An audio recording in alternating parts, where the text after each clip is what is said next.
Okay.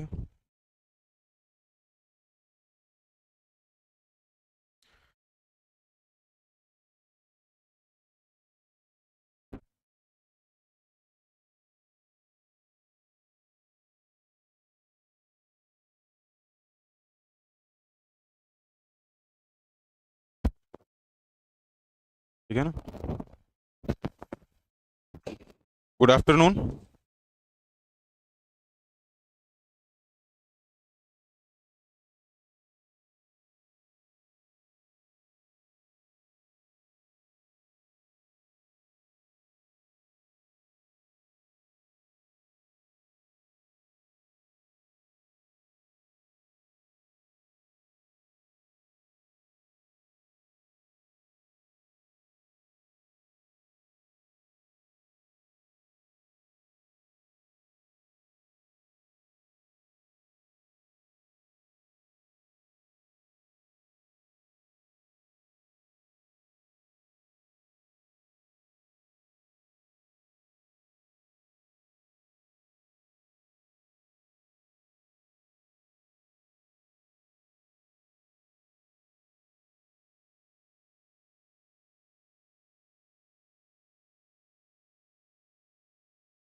Hello hello hello.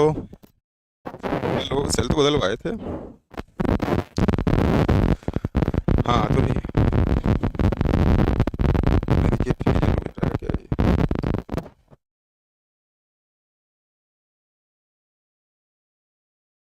हम्म,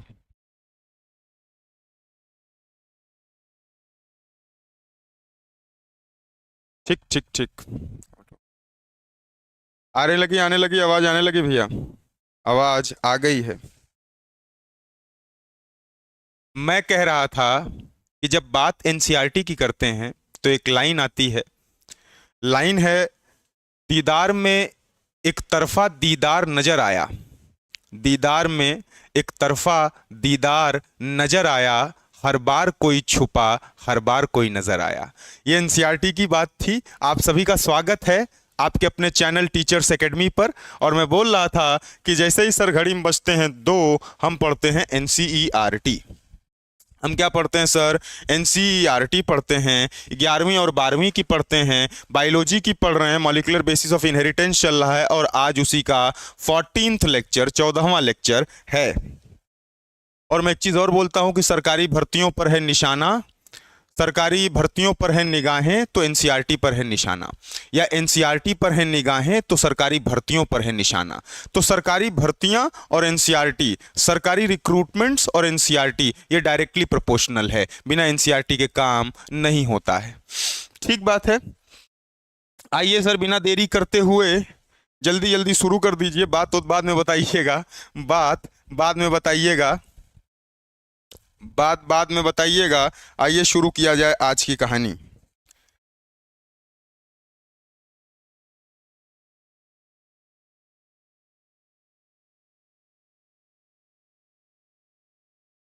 आज की कहानी शुरू की जाए। अपने को पढ़ना है आज। मैं कल एक हेडिंग डाल करके गया था, जेनेटिक कोड। कल एक हेडिंग डाल करके गया था, जेनेटिक कोड। ये जेनेटिक कोड क्या चीज है? पहली बात तो ये कि जेनेटिक कोड क्या चीज है। आपको पता है कि डीएनए से कहानी शुरू हुई थी अपनी। डीएनए से हम डीएनए भी बनाए, जिसको हम रेप्लिकेशन बोले, जिसको हमने कहा सर ये रेप्लिकेशन है। फिर हमने डीएनए से आरएनए बनाए, एमआरएनए कह लूं, इसको बोल दिया गया सर ट्रांसक्रिप्शन है। और एमआरएनए से आपको पता प्रोटीन बनाएंगे, इसको क्या बोलेंगे सर? ट्रांसलेशन बोलेंगे, इसको ट्रांसलेशन बोलते हैं। ये बातें तो क्लियर हैं, पहले से पता है ये सारी चीजें। यहां तक की कहानी अपनी हो गई थी। आरएनए एमआरएनए उनने बना लिए थे सर, डीएनए उनने बना लिए थे, रेप्लिकेशन हो गया था, प्रोटीन का ट्रांसलेशन बचा था। लेकिन बीच में एक टॉपिक क्या आ गई? जेनेटिक कोड का आ गया। अब जेनेटिक कोड का मतलब क्या है? जैसे आपको पता है कि ये प्रोटीन अब आगे जाएगा तो एंजाइम्स बनाएगा। क्या बनाता है? एंजाइम्स बनाता है। All enzymes are proteins, all enzymes are proteins. Protein किससे बने हुए होते हैं भैया? प्रोटीन अमीनो एसिड से बने हुए होते हैं। 20 अमीनो एसिड ऐसे हैं, मैं अमीनो एसिड ऐसे लिखूंगा, ऐसे अगर जिस चीज़ को लिख रहा हूं तो मान लीजिएगा वो अमीनो एसिड की बात चल रही है सर, अमीनो एसिड की बात कर रहे हैं, डबल ए अगर लिखेंगे। 20 अमीनो एसिड ऐसे हैं जो क्या करते हैं? हमारे लिए प्रोटीन्स बनाते हैं। यही अमीनो एसिड्स का ग्रुप होता है प्रोटीन। अमीनो एसिड ही प्रोटीन बनाते हैं, प्रोटीन ही एंजाइम बनाते हैं। और एंजाइम से क्या होती चीजें होती? जैसे मैं बोलूं आपको मेरा बाल काला है, मेरा बाल काला है। ये काला मेरा बाल कैसे हुआ? ये मेरे डीएनए से कहानी शुरू हुई होगी। लेकिन ये डीएनए थोड़ा मुझे दिखा रहा है कि मेरा बाल काला है। ये पता किसकी वजह से चल रहा है? एंजाइम्स की वजह से चल रहा है। मेरे बॉडी की कोई ऐसी रिएक्शन नहीं है जो बिना एंजाइम के हो जाए। मेरे बॉडी की कोई ऐसी रिएक्शन होगी ही नहीं जो सर बिना एंजाइम के हो जाए।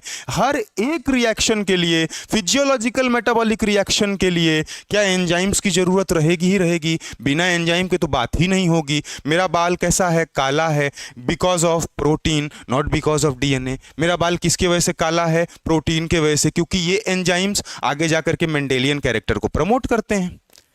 यही मेंडेलियन कैरेक्टर को प्रमोट कर देंगे। मैं लंबा हूं, मैं लंबा हूं, ये भी एंजाइम की वजह से हुआ है। एंजाइम से आगे किसकी कहानी पढ़ते हैं हम? हार्मोन की पढ़ते हैं, हार्मोन्स की पढ़ते हैं। और यही हार्मोन्स क्या करते हैं? मेंडेलियन कैरेक्टर को प्रमोट करते हैं। इसमें कोई दिक्कत की बात नहीं है। मेरी हाइट लंबी है, मेरा रंग इस कलर का है जिस कलर का आपको दिख रहा है, मेरा बाल काला है, वो सारी चीजें किसकी है? एंजाइम के रिएक्शंस की वजह से। मेरी बॉडी में कोई ऐसी रिएक्शन नहीं जो बिना रिएक्शन के हो जाए। तो इसका मतलब कि सर प्रोटीन वाली चीजें अपने को पढ़नी, अपने काम की प्रोटीन वाली सारी चीजें दिख रही हैं। अब कोई अमेरिका में है, उसका बाल रेड कलर का, ब्लॉन्ड कलर के हेयर हैं, रेड कलर के बाल हैं, तो वो उसके प्रोटीन की वजह से हुए होंगे, वहां के एंजाइमेटिक रिएक्शन की वजह होंगे। कहने का मतलब बॉडी में कोई भी रिएक्शन बिना एंजाइम के नहीं होगी। तो सर जेनेटिक कोड का क्या कॉन्सेप्ट आया? सर ये सारी चीजें तो बात आपको मालूम ही है, यहां तक की बात आपको पता है। सर जेनेटिक कोड का मतलब क्या हुआ?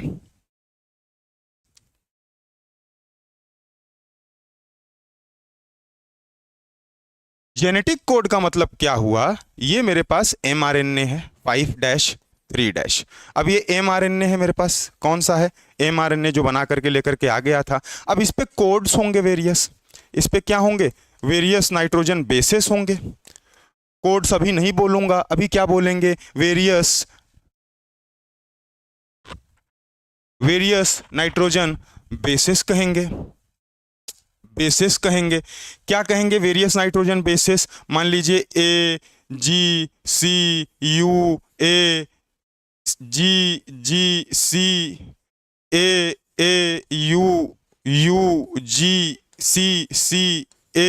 ये क्या है? वेरियस इस पे नाइट्रोजन बेसिस लगे होंगे। ये कहां से बन करके आया था? ये डबल स्टैंडर्ड डीएनए से बन करके एमआरएनए आया था। अब आपको पता है कि जो आरएनए होते हैं, आरएनए में भी आपको 3 तरीके का बताया था, 3 तरीके का बताया था। एक आपको बताया था आरआरएनए, एक आपको बताया था एमआरएनए, एक आपको बताया था सर टीआरएनए। अब अलग अलग चीजें हैं। ये तो एमआरएनए है, अब mRNA को यहां से होगी प्रोटीन सिंथेसिस, इसके नीचे क्या होता है, इसके नीचे होगी प्रोटीन सिंथेसिस, प्रोटीन का P1 आएगा, उसकी सिंथेसिस होगी, फिर P2 आएगा, इस तरीके से फिर P3 आएगा, इसके नीचे से प्रोटीन बनना शुरू हो जाएंगे, इसके नीचे आगे यही प्रोसेस ट्रांसलेशन में शुरू होगी। सर आपको पता है एडेप्टर आरएनए जो टीआरएनए है ये क्या करता है, ये यहाँ के सीक्वेंसेस को पढ़ता है, ये एमआरएनए के सीक्वेंस को पढ़ेगा कि ये कौन से सीक्वेंस लिखे हैं, और इस सीक्वेंस के हिसाब से यहाँ मान लीजिए कहीं टीआरएनए है, ये टीआरएनए है, पहले ये टीआरएनए क्या करेगा, इन सीक्वेंसेस को पढ़ेगा, सीक्वेंसेस को पढ़ने के बाद पता करेगा, अपने से रेक्टिफाई करेगा कि ये सीक्वेंस कौन से अमीनो एसिड के लिए कोड करेंगे, कौन से अमीनो एसिड के लिए कोड करेंगे। इन सीक्वेंस को टीआरएनए देखेगा, इसके बाद ये जाएगा अमीनो एसिड को खोज करके आएगा। आशीष जी कहे सर AAS लिखिए, कमेंट में मैं पढ़ा कि सर आशीष जी कहे AAS लिखिए, तो मैं AAS लिखूंगा। अब अमीनो एसिड्स को जाएगा खोज करके लेकर के आएगा, ये गया खोज करके लेकर के आएगा कि हाँ ठीक है, यहाँ पर AGAA ये सीक्वेंस में पढ़ा हूँ AGCUAG, इसके हिसाब से ये लेकर के आएगा खोज करके कि कौन सा अमीनो एसिड यहाँ पर लगेगा, और उस अमीनो एसिड को ले आकर के यहाँ पर बांध देगा। यहाँ पर होते हैं rRNA, इस तरीके से आपको पता है mRNA के पास rRNA लगे हुए होते हैं। ये rRNA क्या करते हैं, ये लेकर के आएगा कि हाँ ठीक है, ये अमीनो एसिड मान लीजिए लेकर के आ गया। अब ये अमीनो एसिड जब लेकर के भैया आएंगे तो यहाँ पर बोल दिए कि ये अमीनो एसिड 1 है, ये अमीनो एसिड 2 है, ये सीक्वेंसेस के बेसिस पर इन अमीनो एसिड को ये क्या करेगा, rRNA जोड़ेगा, इनके बीच में पेप्टाइड बॉन्ड बनाएगा, और ऐसे करते करते ये चेन अमीनो एसिड की आगे बढ़ती चली जाएगी। क्या ये समझ में आ रहा है? ऐसे करते करते अमीनो एसिड की आगे चेन जो है बनती हुई चली जाएगी। यानी mRNA पे ये लगा हुआ है सीक्वेंसेस, सीक्वेंसेस को टीआरएनए रीड करेगा, रीड करने के बाद देखेगा कि कौन से अमीनो एसिड का काम है, पकड़ करके उस अमीनो एसिड को लेकर के आएगा। यहां लगे हुए होते हैं rRNA, वो दो अमीनो एसिड के बीच में पेप्टाइड बॉन्ड बनवाएंगे, प्रोटीन के बीच का बॉन्ड बनना शुरू हो जाएगा, पेप्टाइड बॉन्ड प्रोटीन के बीच का बॉन्ड होता है, और पूरा एक जो है मैं कह सकता हूं इस तरीके से ये शुरू हो जाएगी कहानी प्रोटीन के बाइंड होने की। इस तरीके से प्रोटीन की सिंथेसिस या प्रोटीन की बाइंडिंग शुरू हो जाएगी। क्या ये समझ में आ रहा है? क्या ये समझ में आ रहा है? क्या ये समझ में आ रहा है? मैं कहना क्या चाह रहा हूं समझ में आ रहा है आपको? मैं क्या कहना चाह रहा हूं अभी तक समझ में आ रहा है?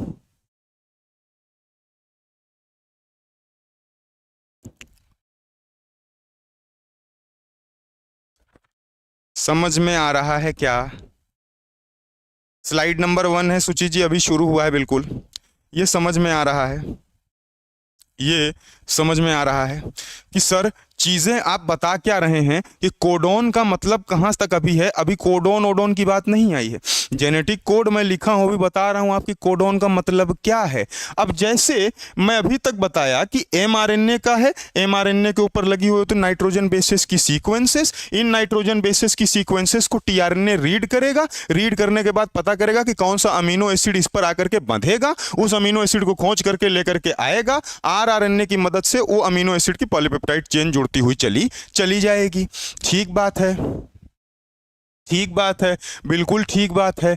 सर समस्या यहां तक नहीं है, ये सारी चीजें तो पता ही है, समस्या ये है कि ये ए देखेगा तो ये खोज करके लेकर के आएगा कि ए से रिलेटेड है क्या, नहीं, इसको कम से कम एक सीक्वेंस कायदे की चाहिए। अमीनो एसिड्स यूनिक हैं, अमीनो एसिड्स क्या हैं, यूनिक हैं, 20 हैं, उनको कोड करना है, तो कैसे कोड करेंगे, कैसे पेयरिंग करेंगे, क्या एक यूनिकैलिटी बनाएंगे कि टीआरएनए भैया देख ले और देखते ही पहचान जाए कि हाँ ये इसका है, तुरंत ला करके बांध दे, बिना लैग के प्रोसेस हो जाए।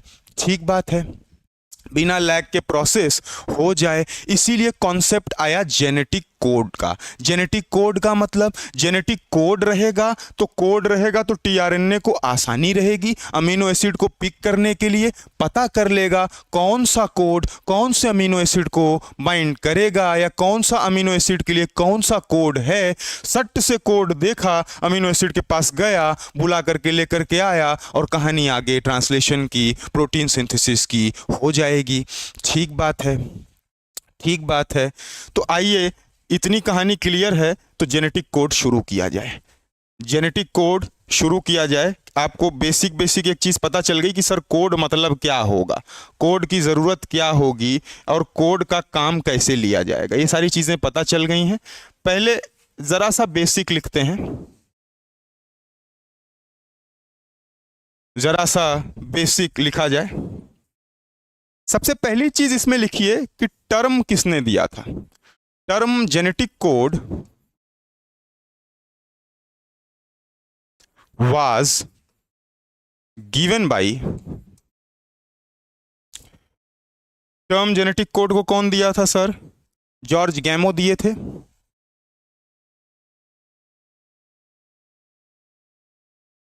George GE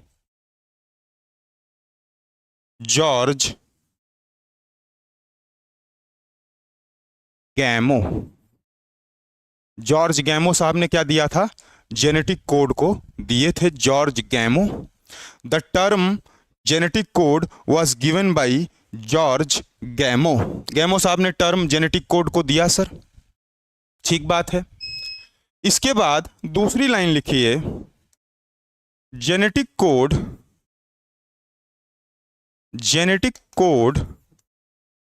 was discovered by। यहां पर मैं एक ट्रिक बताया था कल आपको, नमक याद रखिएगा।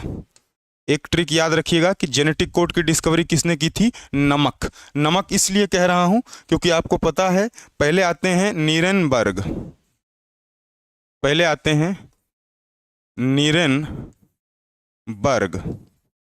दूसरे साइंटिस्ट आते हैं मेथाई,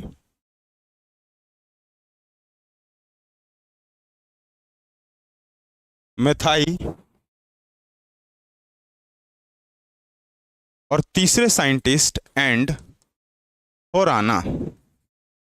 ये 3 साइंटिस्ट ने जेनेटिक कोड की डिस्कवरी की थी।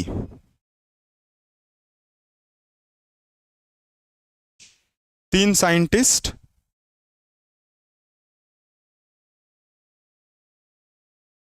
नीरेनबर्ग, नमक में न जो है ये नीरेनबर्ग है, म जो है मेथाई है और क जो है खोराना है। जेनेटिक कोड की डिस्कवरी नमक ने की थी, नीरेनबर्ग, मेथाई और खोराना ने। आशीष जी कह रहे हैं कुछ, फिजिसिस्ट कौन था? फिजिसिस्ट कौन था बता दिया जाएगा, सब बता दिया जाएगा, अभी सबकी चर्चा की जाएगी। आपको पता है आपका मैं इंतजार करता हूं, लिखते जाइएगा तो मुझे बताते जाइएगा कि ये लिख गया है सर, तो फिर आगे बढ़ेंगे।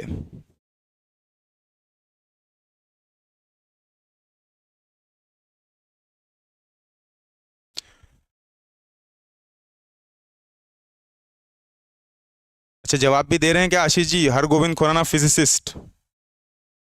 खुराना साहब अपने देश के थे, अपने देश की मिट्टी के थे खुराना साहब। डन हो गया। ये 2 चीजें भैया लिख लीजिए। पहली चीज टर्म जेनेटिक कोड कौन दिया था? जॉर्ज गैमो दिए थे। और दूसरी चीज जेनेटिक कोड की डिस्कवरी किसने की थी? नीरेनबर्ग, मेथाई और खोराना, नमक। ठीक है, ये हो गया डन। आगे बढ़ते हैं, आगे बढ़ते हैं। एक पॉइंट लिखिए,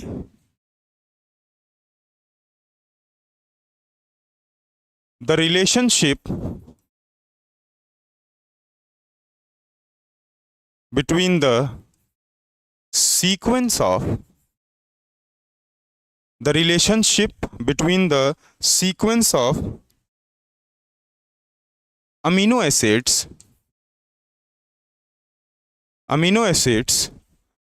in a polypeptide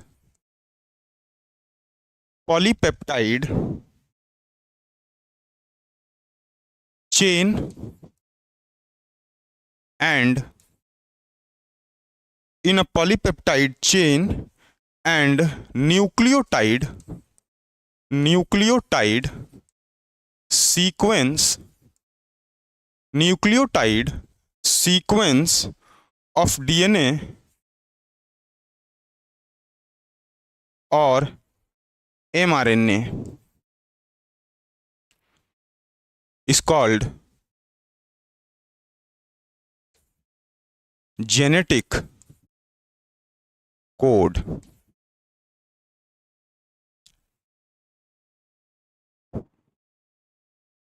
एक लाइन इसके बाद आती है, there are 20 amino acids which participate in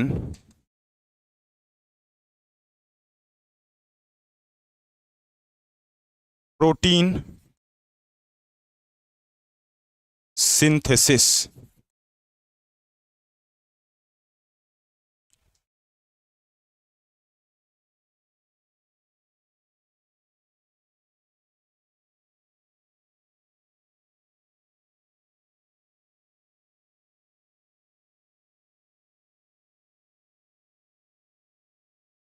definition लिख लीजिए, ये डेफिनेशन है जेनेटिक कोड की। डेफिनेशन क्या है?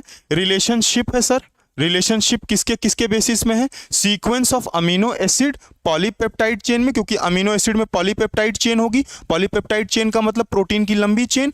पेप्टाइड बॉन्ड मतलब प्रोटीन के बीच के बॉन्ड। पेप्टाइड बॉन्ड का मतलब क्या हुआ? पेप्टाइड के बीच के प्रोटीन। पेप्टाइड बॉन्ड मतलब प्रोटीन के बीच के बॉन्ड। और अगर कई बॉन्ड लगा करके लंबी लंबी चेन बनती चली गई है, लंबी लंबी चेन बनती चली गई है, इसका मतलब हम क्या बोलेंगे कि सर पॉलीपेप्टाइड चेन हो गया। तो पहली चीज relationship sequence basis of sequence of amino acid in a polypeptide chain और न्यूक्लियोटाइड सीक्वेंस। न्यूक्लियोटाइड में आपको पता है कौन कौन से होते हैं? एक एडेनिन होता है, ग्वानिन होता है, एक साइटोसिन होता है, एक यूरासिल होता है, एक थाइमिन होता है। ये न्यूक्लियोटाइड्स हैं। इनके सीक्वेंस ऑफ डीएनए और mRNA is called genetic code. इन दोनों के जो सीक्वेंसेस हैं, एक पॉलीपेप्टाइड एक न्यूक्लियोटाइड का, दोनों के सीक्वेंसेस के बीच का जो रिलेशनशिप है अमीनो एसिड डीएनए और आरएनए का, इसी को जेनेटिक कोड कहते हैं। 20 टाइप के अमीनो एसिड्स होते हैं सर जो पार्टिसिपेट करते हैं प्रोटीन की सिंथेसिस में। ठीक बात है, आगे बढ़ा जाए,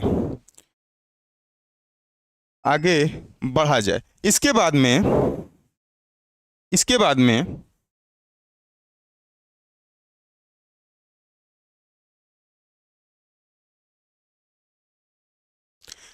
mRNA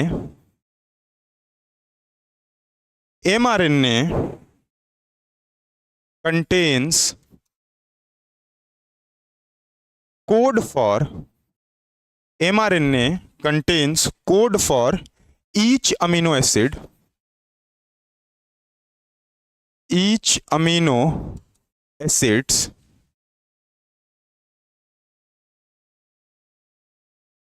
and it is called as codon.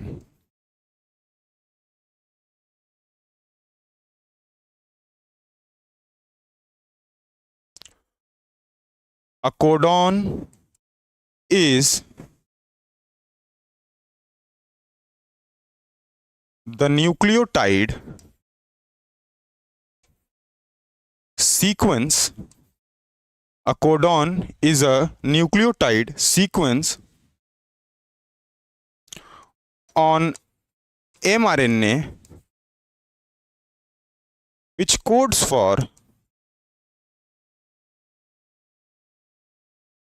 particular amino acid.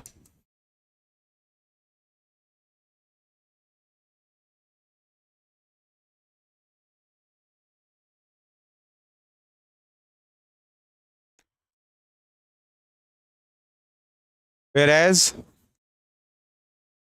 the genetic code, whereas the genetic code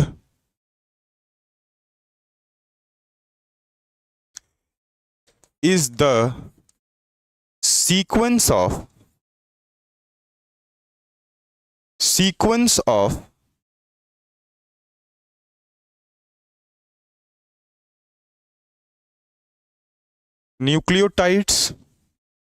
nucleotides on mRNA molecule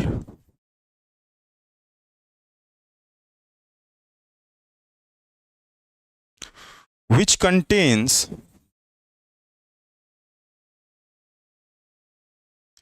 information for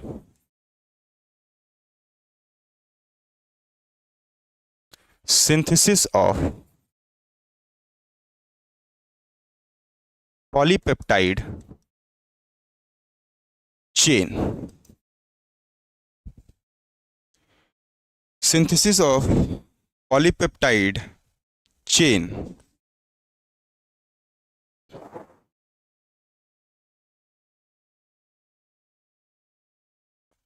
क्या लिखा है? mRNA contains code for each amino acid और इसी को कोडॉन कहते हैं। ये clear है। Codon is the nucleotide sequence on mRNA which code for particular amino acid. ये बात भी ठीक है। उसके बाद whereas the genetic code is the sequence of, ये तो कोडॉन की बात हो गई, ये कोडॉन की बात हो रही है सब। यहां से जो लाइन आई, whereas the genetic code is the sequence of nucleotides on mRNA molecule which contains information for synthesis of polypeptide chain. मिला जुला करके बात वही है कि भैया क्या करना है, प्रोटीन की सिंथेसिस करवानी है। प्रोटीन की सिंथेसिस अमीनो एसिड आकर के बाइंड हो जाएंगे mRNA से, तभी होगा। एक अमीनो एसिड जो कोडॉन है, अगर कोडॉन की बात करूंगा तो न्यूक्लियोटाइड का सीक्वेंस है, लेकिन अगर बात जेनेटिक कोड की होगी तो वो सीक्वेंस न्यूक्लियोटाइड के साथ में पॉलीपेप्टाइड चेन जो बनाएगा बाद में, उसकी होगी। ठीक बात है, ठीक बात है सर।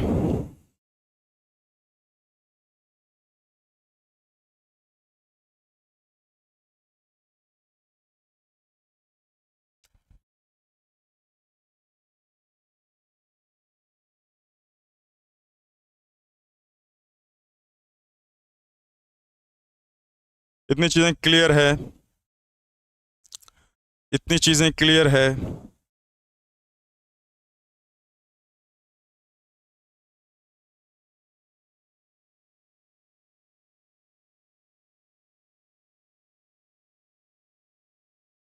डन, डन आ गया।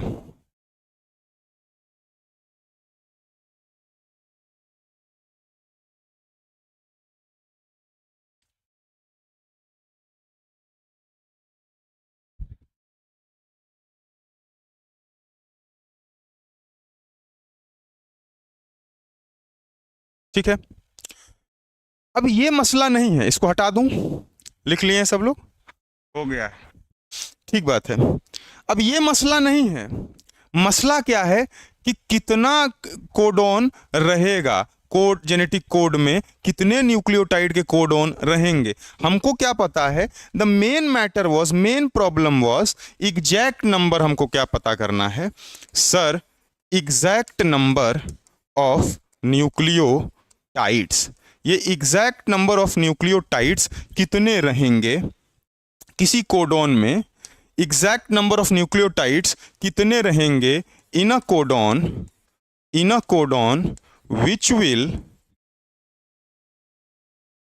which will code for one amino acid। अब समस्या ये है, समस्या क्या है, समस्या ये नहीं है, अपने को क्या पता है, अपने को पता है आरएनए में, जब आरएनए बात करते हैं तो उसमें 4 न्यूक्लियोटाइड होते हैं। एक होता है सर एडेनिन, एक होता है सर गुआनिन, एक होता है साइटोसिन और एक होता है यूरासिल। ये 4 न्यूक्लियोटाइड होते हैं। अपने को एक चीज़ और बताई गई कि अमीनो एसिड्स कितने हैं, 20 अमीनो एसिड्स हैं, 20 अमीनो एसिड्स हैं। अब इन 20 अमीनो एसिड को इसका क्या सीक्वेंस बैठाया जाए, इसका क्या सीक्वेंस बैठाया जाए सर कि ये जो है 20 अमीनो एसिड्स को कोड कर ले। सबसे अपनी बड़ी मेन समस्या यही थी कि एक के लिए which will codes for 1 amino acid. अब ये कैसा रखा जाए, क्या रखा जाए, तो बड़ी सारी चर्चाएं हुई, बड़े सारे साइंटिस्ट को बुलाया गया कि भैया बैठिए। सबसे पहले कहा गया कि सिंगल रखा जाए, सिंगलेट रखा जाए। पहली चीज क्या रखी गई कि सर सिंगलेट रखा जाए। अगर सिंगलेट, एक सिंगलेट रखने का मतलब एक कोडॉन एक नाइट्रोजन बेस से बनाइए, एक ही नाइट्रोजन बेस से कोडॉन एक कोडॉन बनाइए। अगर सिंगलेट रहेगा तो मान लीजिए ए हो गया, उसके बाद जो है जी हो गया, सी हो गया, यू हो गया। अगर एक ही है तो ये कितने को कर पाएंगे? सिर्फ 4 अमीनो एसिड को कोड कर पाएंगे, सिर्फ 4 अमीनो एसिड्स को कोड कर पाएंगे अगर हम सिंगलेट लेकर के चलेंगे तो। अगर एक नाइट्रोजन बेस का बनाए हैं, एक नाइट्रोजन बेस का बनाए हैं, इसमें एक चीज़ होती है कि सर एक ये कितने नाइट्रोजन बेसेस, तो नंबर ऑफ नाइट्रोजन बेसेस और उसकी पावर n करते हैं। मान लीजिए अगर एक को मैं बना रहा हूं, सिंगलेट में ले रहा हूं, तो यहां पर क्या लिखूंगा? 4 की पावर 1। 4 की पावर 1 कितनी हो जाएगी? 4 हो जाएगी। यानी 4 ही अमीनो एसिड्स को कोड कर पाएगा, काम हो नहीं पाएगा। क्यों? अमीनो एसिड कितना है? 20 है, तो काम सर हो नहीं पाएगा, काम हो नहीं पाएगा। फिर दूसरे लोगों को बुलाया गया, कहा गया भैया, और साइंटिस्ट की मंडली बैठी, सब लोग बैठे, कहे ना ना ना सिंगलेट से नहीं होगा, 4 ही बन रहा है, भैया डबलेट किया जाए। कहे डबल कर लीजिए। ठीक है, डबलेट किए। दूसरी चीज़ बोले कि सर हम लोग डबलेट कर लेते हैं, डबलेट कर लेते हैं। तो ये 4 की पावर n, यहाँ पर 4 की पावर 1 थी, यहाँ 4 की पावर 2 हो जाएगी। ये कितना हो जाएगा? 16 होगा। यानी कि सिर्फ 16 ही अमीनो एसिड तो हुए, 16 अमीनो एसिड्स हुए। अगर डबल कर देंगे तो 16 कोडॉन्स आ जाएंगे। कितने आ जाएंगे? 16 कोडॉन्स बन जाएंगे। 16 कोडॉन्स का मतलब 16 अमीनो एसिड मैक्सिमम होगा जिसको वो कोड कर पाएगा। 16 कोडॉन का मतलब 16 एसिड, अमीनो एसिड मैक्सिमम होगा जिसको कर पाएगा। मसला हल नहीं हुआ। क्यों? क्योंकि 20 अमीनो एसिड है, अभी भी मसला हल नहीं हुआ। ठीक बात है, मसला हल नहीं हुआ। लिखते जाइएगा तो बताते जाइएगा, मैं स्लाइड चेंज करूंगा।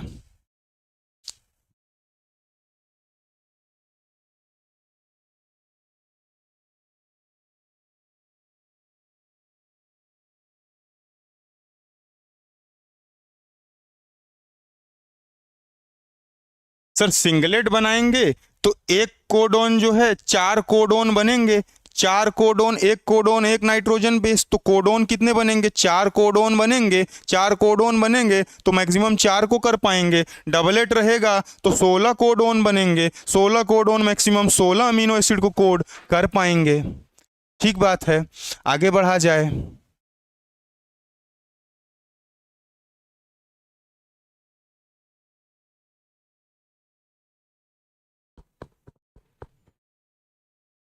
आगे बढ़ा जाए। गैमो को बुलाया गया।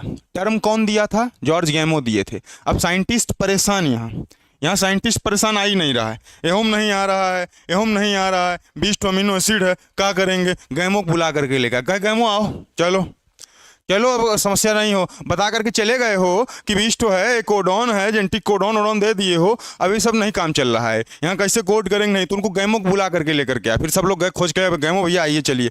गैमो भैया आए, जॉर्ज गैमो आए, कहे अरे ये सब क्या कर रहे हो, ये सब क्या कर रहे हो भैया?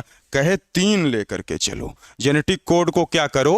ट्रिपलेट करो, ट्रिपलेट करो। अगर ट्रिपलेट करेंगे तो क्या ये 4 की पावर 3 हो जाएगा या 4 की पावर 3 हो जाएगा? 4 की पावर 3 होगा तो 4 इंटू 4 इंटू 4 ये कितने हो गए? 64 कोडॉन्स हो गए। जैसे ही लोग देखे मगन हो गए, लोग देखे खुश हो गए, कहे वाओ 64 कोडॉन्स, अपने को कितना करना है? 20 अमीनो एसिड, हो जाएगा हो जाएगा। खुश हो गए भैया, सब लोग खुश हो गए। सब लोग ने कहा गैमो सर थैंक यू। गैमो को सभी लोगों ने धन्यवाद किया। गैमो बोले सर ट्रिपलेट किया जाए। गैमो बोले सर ट्रिपलेट किया जाए।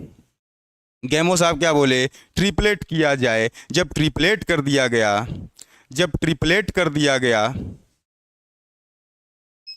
और गैमो साहब कब बोले, ये भी एक चीज आप याद रखिए कि ये गैमो साहब को कब बताया गया? इन 1954। इन 1954 गैमो साहब बोले ट्रिपलेट कर लीजिए। जब ट्रिपलेट हो जाएगा तो समस्या हल हो गई, क्योंकि भैया 64 कोडॉन्स हैं और कितने अमीनो एसिड्स हैं? अमीनो एसिड्स केवल 20 हैं। तो बड़े आराम से क्या कर सकते हैं? हम लोग कोड कर सकते हैं। अब इस 64 कोडॉन में से 64 कोडॉन जो अपने पास आए, इस 64 कोडॉन में से 61 कोडॉन क्या होते हैं? इनको सेंस कोडॉन कहते हैं। 61 को सेंस कोडॉन कहते हैं और 3 कोडॉन नॉनसेंस होते हैं। 3 कोडॉन कैसे होते हैं? नॉनसेंस होते हैं। ठीक बात है, ठीक बात है। ये 61 कोडॉन जो हैं ये क्या करेंगे? 20 अमीनो एसिड्स को कोड करने में, 20 अमीनो एसिड्स को कोड करने में मदद करेंगे। ये 3 कोडॉन क्या हैं? ये कोई काम नहीं करेंगे, किसी के लिए कोड नहीं करेंगे, ये स्टॉप करेंगे कोडिंग को। इनको स्टॉप कोडॉन कहते हैं। ये कोडिंग को स्टॉप करेंगे और इसमें तीनों का नाम आप लिख लीजिए। तीनों का नाम है, पहले एक होता है UAA, एक होता है UGA, एक UAG, UAG एक UGA। ठीक बात है। UAA का एक और नाम है ओकरे, इसको ओकरे कहते हैं। UAG को कहते हैं अंबर। UAG को क्या कहते हैं?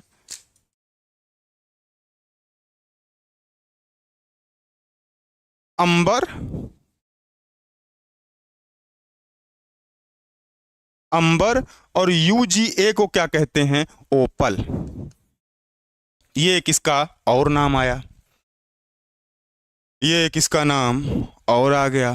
तो गैमो को बुला करके लाए 1954 में और बोले कि ये हम लोग से निकल नहीं रहा है, आप बताइए। बोले ट्रिपलेट करिए, 3-3 कोड का। ट्रिपलेट का मतलब 3-3 कोड का, जैसे AUG, UUC, इस तरीके से 3-3 के सीक्वेंस को बनाइए। 3-3 के सीक्वेंस को बनाएंगे तो 64 कोडॉन तैयार हो जाएगा।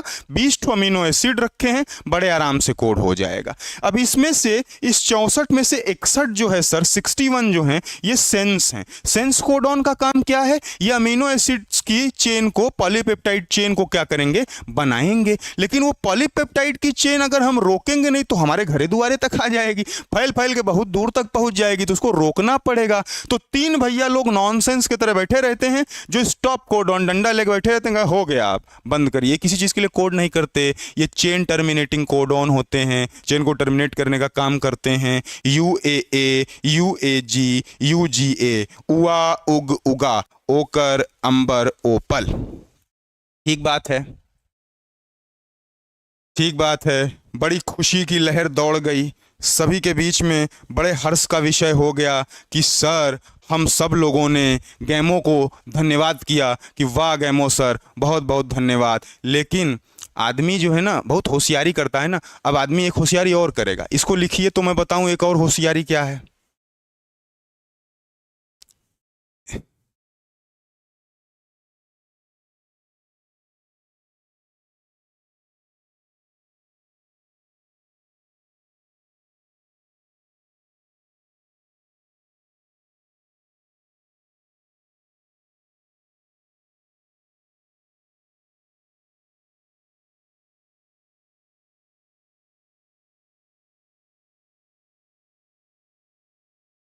हो गया, ठीक बात। एक होशियारी मैं बोल रहा हूं कि और आएगी, एक होशियारी और आती है। कई लोग कह दिए कि सर 4 कर लें, तो 4 का ग्रुप बनाए, तो कहे ठीक 4 का बनाओ। कहे सर 4 का बना लें तो अगर 4 कर लें, 3 के जगह 4 कर लें, तो क्या ये 4 की पावर 4 हो जाएगी? 4 इंटू 4 इंटू 4 इंटू 4 हो जाएगा। हाँ, कई लोग कहे 4 कर लें तो फिर क्या होगा? अच्छा, यहाँ पर 4 इसलिए समर्थन नहीं मिला इन लोगों को। ये लोग जो बोले 4 कर लिया जाए, सर आप 61 मत बनाइए, इससे भी आगे लेकर के जाइए। आप 64 लेकर के आए, आप कितना लेकर के आए? 64 लेकर के आए, इसमें 4 से गुणा और करिए। कितना बोले? 256 कोडॉन बना लीजिए। 256 कोडॉन को बनाएंगे तो अमीनो एसिड्स कितने हैं? अमीनो एसिड्स कितने हैं? 20 हैं, तब भी तो काम हो जाएगा। इन लोग को बताया गया कि भैया आप ज़्यादा होशियारी मत करिए, ट्रिपलेट में 20 ही है, कभी भी अमीनो एसिड बढ़ेगा नहीं। मतलब 20 अमीनो एसिड बता रहा हूं आपको, यही पार्टिसिपेट करेंगे किसमें? पार्टिसिपेट करेंगे किसमें? प्रोटीन की सिंथेसिस में। 20 ही ऐसे हैं जो प्रोटीन की सिंथेसिस में करेंगे, ये नंबर कभी चेंज नहीं होगा। तो ये कॉन्सेप्ट पूरा जो है कोई मतलब का नहीं था। कहे ढेर होशियारी मत करिए, इस कॉन्सेप्ट का कोई मतलब नहीं है। जो स्वीकार लिया गया, सभी लोगों ने एक्सेप्ट कर लिया, वो यही कॉन्सेप्ट एक्सेप्ट कर लिया कि जेनेटिक कोड कैसा होगा, ट्रिपलेट होगा। ठीक बात है। तो जेनेटिक कोड कैसा होगा, ट्रिपलेट होगा। ये जो 4 वाला आया कॉन्सेप्ट कि सर 4 कर लें, 4 कर लें, क्वाड्रेटिक कर लें, जेनेटिक कोड को ट्रिपलेट क्वाड्रेटिक कर लें, तो ये कॉन्सेप्ट नहीं। क्यों कॉन्सेप्ट ये नहीं? भैया 20 अमीनो एसिड है, कभी चेंज नहीं होगा, इतने में ही अपना काम हो गया है, बढ़ाने की ज़रूरत नहीं है। ठीक बात है, ठीक बात है, ठीक बात है। अब यहां पर एक केमिकल मेथड डेवलप किया गया, यहां पर एक केमिकल मेथड डेवलप किया गया। केमिकल मेथड डेवलप किया गया, डेवलप्ड बाय हरगोविंद खुराना। हरगोविंद खुराना, हरगोविंद खुराना साहब ने क्या किया, एक chemical method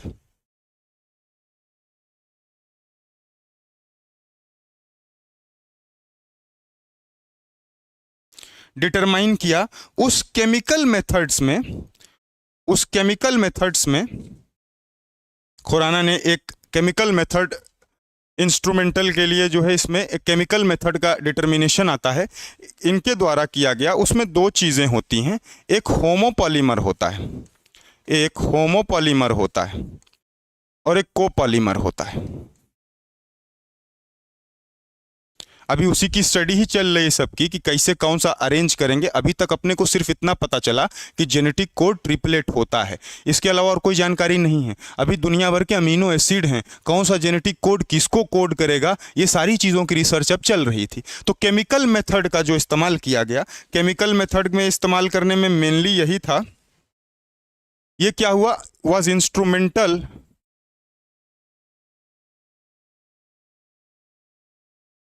in RNA synthesis, instrumental in RNA synthesis,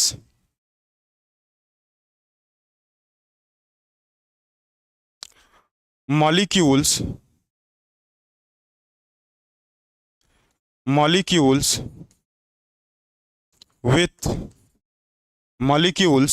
with defined combination of bases, defined combination of bases। इसमें क्या चीज़ें आई, इसमें 2 चीज़ आई। एक सर आता है होमोपॉलीमर पॉलीमर और एक आता है कोपॉलीमर। एक होमोपॉलीमर और एक कोपॉलीमर। होमोपॉलीमर की अगर बात करूंगा, जैसे मान लीजिए mRNA की चेन है, इस पे एक ही तरीके का you you you you you you you you you you, केवल एक ही तरीके का mRNA पर लगा है। अब इसका इन विट्रो ट्रांसलेशन अगर मैं करूंगा, इसका इन विट्रो ट्रांसलेशन करूंगा, इन विट्रो ट्रांसलेशन करूंगा, तो इन विट्रो ट्रांसलेशन करने के बाद, इन विट्रो ट्रांसलेशन करने के बाद यू यू यू एक सेपरेट कर लूँगा, इससे मैं ए सेपरेट कर लूँगा, इससे मैं ऐसे ही चेन अगर दूसरे की रहेगी तो उससे जी सेपरेट हो जाएगा, सी सेपरेट हो जाएगा। जो यू है ये फिनाइल एलानीन को करेगा। ये किसको करेगा? फिनाइल एलानीन को कोड करेगा। ट्रिपल ए की बात करूं तो ये लाइसिन को कोड करेगा। उसके बाद सर जी की बात कर लें तो ये ग्लाइसिन को कोड करेगा। इसके बाद सर अगर सी की बात कर लूँ तो ये प्रोलीन को कोड करेगा। कोपॉलीमर में आते हैं कि मान लीजिए यहाँ डिफरेंट हो गया, यू हो गया, यू हो गया या जी हो गया, फिर इसके बाद जी आ गया, ये सीक्वेंस है mRNA का, फिर यू आ गया, जी आ गया। अभी बताऊंगा, पहले लिखिए इसका। मैं अब क्या कर दूं सर, इन विट्रो, इसका भी इन विट्रो ट्रांसलेशन करूं, इसका भी इन विट्रो ट्रांसलेशन करूं, तो मुझे क्या मिला? एक यू है, एक जी है। ठीक है, अब ये दोनों अलग अलग के लिए कोट करेंगे। ये वेलिन के लिए करता है, आपको पता है, वेलिन के लिए, ये सिस्टीन के लिए करेगा, ये सिस्टीन के लिए करेगा।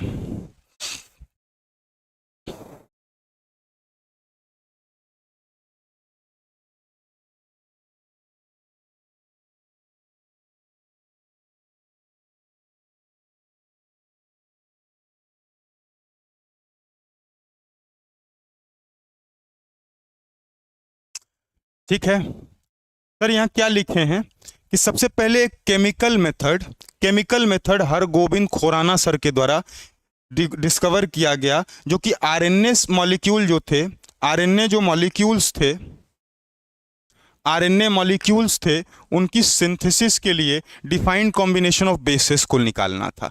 पॉलीमर माने लंबी चेन, अगर होमोपॉलीमर है मतलब एक जैसों की लंबी चेन, कोपॉलीमर है मतलब अलग अलग जैसों की लंबी चेन, एक जैसे हैं सभी। अगर एडेनिन के सारे हैं, गुआनिन के सारे हैं, या यूरासिल के सारे दिख रहे हैं, ये साइटोसिन के सारे हैं, तो फिर क्या है, होमोपॉलीमर है, एक ही जैसे की लंबी चेन है। और अगर साथ में है, दो लोग साथ में रह रहे हैं, तो क्या कहते हैं, कोपॉलीमर है। कोपॉलीमर का मतलब साथ में एक से ज्यादा नाइट्रोजन बेसेस कंबाइन करेंगे। जब होमोपॉलीमर का केस आता है तो या तो ट्रिपल यू बनेगा, ट्रिपल ए बनेगा, ट्रिपल जी बनेगा, ट्रिपल सी बनेगा। ट्रिपल यू जो है फिलाइन एलानिन के लिए करेगा, ट्रिपल ए लाइसिन के लिए कोड करेगा, ट्रिपल जी ग्लाइसिन के लिए करेगा, ट्रिपल सी प्रोलीन के लिए करेगा। ये कौन, अमीनो एसिड। कोपॉलीमर में इसी तरीके से एक यूजीयू आएगा, जीयूजी आएगा, ये सिस्टीन के लिए करेगा, ये वेलिन के लिए करेगा। इनका इन विट्रो ट्रांसलेशन है, इन विट्रो मतलब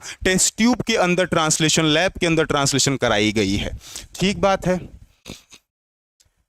क्या बात ठीक है, ये भी बात ठीक है।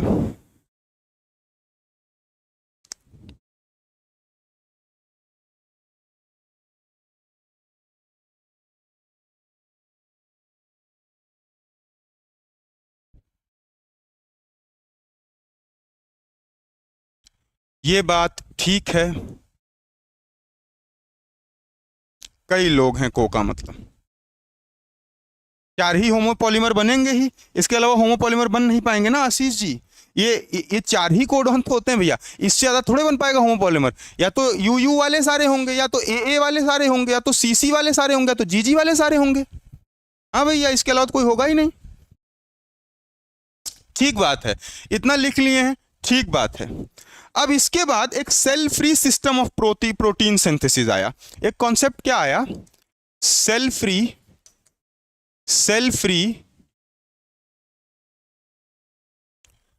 System of protein synthesis, cell free system of protein synthesis. और इसको मार्शल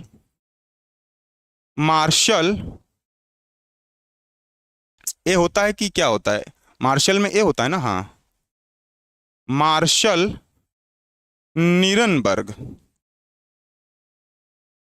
ये क्या लेकर के आए, ये cell free system of protein synthesis लेकर के आए। इसमें कोडोन को क्या फायदा हुआ, this helped the codons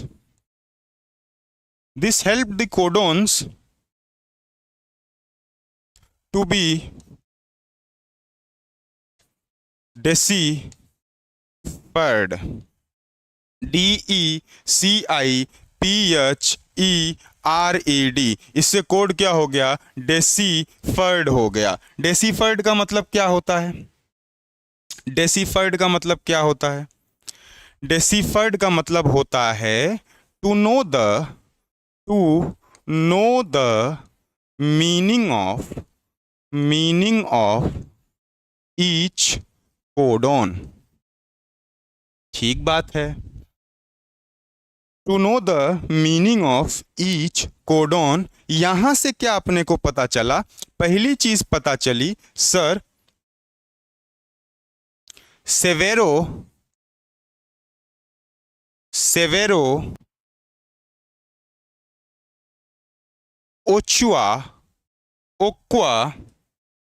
ओक्वा enzyme. ये क्या है, ये क्या है, ये इसी को पॉलीन्यूक्लियोटाइड, इसी को पॉलीन्यूक्लियोटाइड फॉस्फोराइलेस कहते हैं, फॉस्फोराइलेस कहते हैं। ये एंजाइम है, फॉस्फोराइलेस कहते हैं। ये क्या करेगा, ये आरएनए को पॉलीमराइज कराने में मदद करेगा, पॉलीमराइज कराने में मदद करेगा। और पॉलीमराइज कराने में मदद करेगा किसके साथ में, with defined sequences, with defined sequences. एक डिफाइंड सीक्वेंसेस के साथ में क्या कराएगा, पॉलीमराइज कराने में मदद कराएगा। और जो एंजाइमेटिक सिंथेसिस है आरएनए की, ये एक चीज यहां और क्या होगी सर, ये टेम्पलेट इंडिपेंडेंट भी यहीं से हो जाएगा। ये टेम्पलेट इंडिपेंडेंट जो है यहीं से हो जाएगा। ठीक बात है, टेम्पलेट इंडिपेंडेंट भी यहीं से हो जाएगा। और ये कैसी सिंथेसिस है, ये भी इन विट्रो ही है।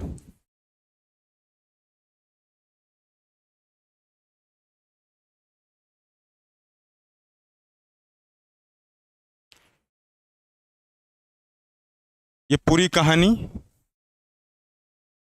एंजाइमेटिक सिंथेसिस है, मेटिक सिंथेसिस ऑफ आरएनए।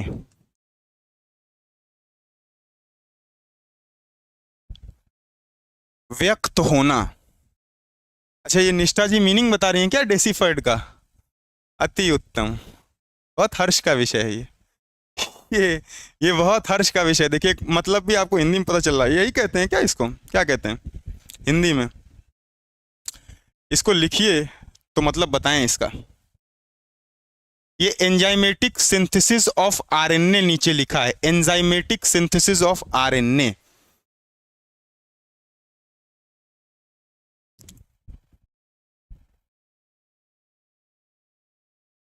इसको लिखिए तो बताएं।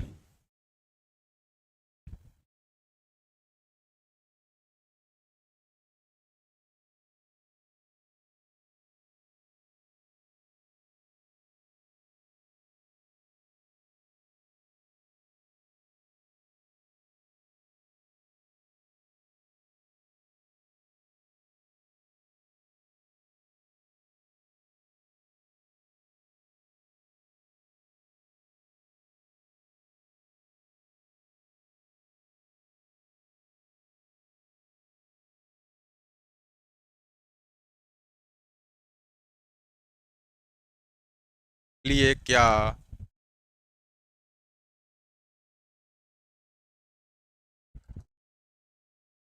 हो गया,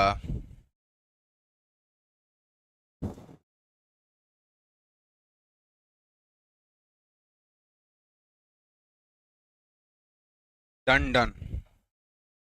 यहां पर जो बता रहा था कि केमिकल मेथड, पहले तो हरगोविंद साहब, अभी तक क्या कहानी पता चली थी कि गैमो को बुलाया गया, गैमो साहब को बुलाया गया। गैमो साहब के पास से आते हैं। गैमो साहब को बुलाया गया 1954 में। कहा गया कि हम सिंगलेट कर रहे हैं, नहीं हो रहा है, डबलेट कर रहे हैं, नहीं हो रहा है, तो बोले ट्रिपलेट कर लीजिए। तो हमने कहा ठीक है ट्रिपलेट कर लेते हैं। ट्रिपलेट करने के बाद जो है चीज़ें बैठ गई। कैसे बैठी, यहाँ हो गया। लेकिन इसके बाद कुछ चीज़ें और थी।